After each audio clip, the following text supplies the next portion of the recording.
dowladda hoose ee magaalada Hargeysa waxa ay maanta si rasmi ah u bilowday wadada isku xiri doonta degmooyinka Gacan Libaax Maxamuud Haybe iyo waliba Maxamed Muge waxaana si wada jira maanta u dhagax dhigay wadadani xogayaha fulinta dowladda hoose ee Hargeysa iyo waliba guddiga degmooyinkaasi warina waxa halkaasi ka hadlay qaar kamid ah guddiga degmooyinkaasi maanta wadada loo dhagax dhigay guddidii labada degmo gudoomiyahoodii waxaan halkan aan aad iyo aad ugu mahad celinaynaa maayirka ku-xigeenka ana doqoysmaha duqa caasimada xogayaha fulinta dowladda hoose dhammaan waxaan leenahay aad iyo aad baan idinku hambalyeynaa arrinta wanaagsan ee marka horena aan ugu curiseen maantana aan fuliseen iyada oo aan aad iyo aad ku mahad celinayno waxaan leenahay wax qabadka maanta aan muujiseen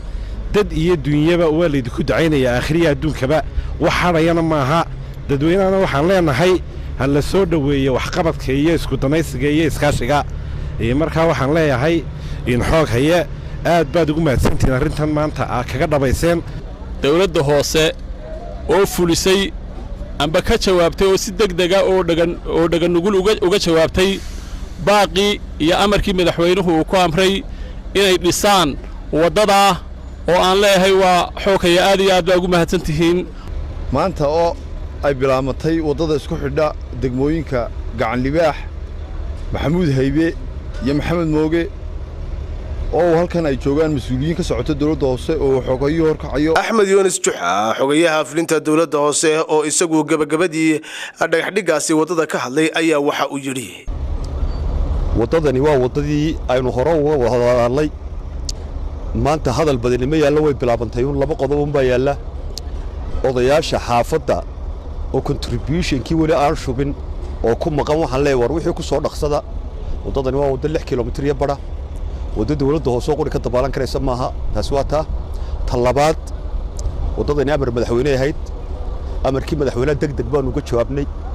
waxa weeye waxaan ku tala jirnaa inay naga dhamaato wax ka yar 20 days insha Allah taala 6 kilomitirba sidaasaan ku tala jirnaa dadweynaha waxaan ka codsanayaa laba qodob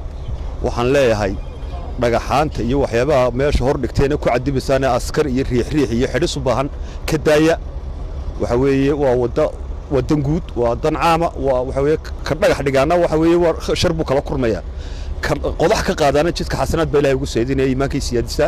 waxaan leeyahay dadweynaha la garab qabto shaqaalaha hawshan wada oo habeen iyo maalinba shaqeynaya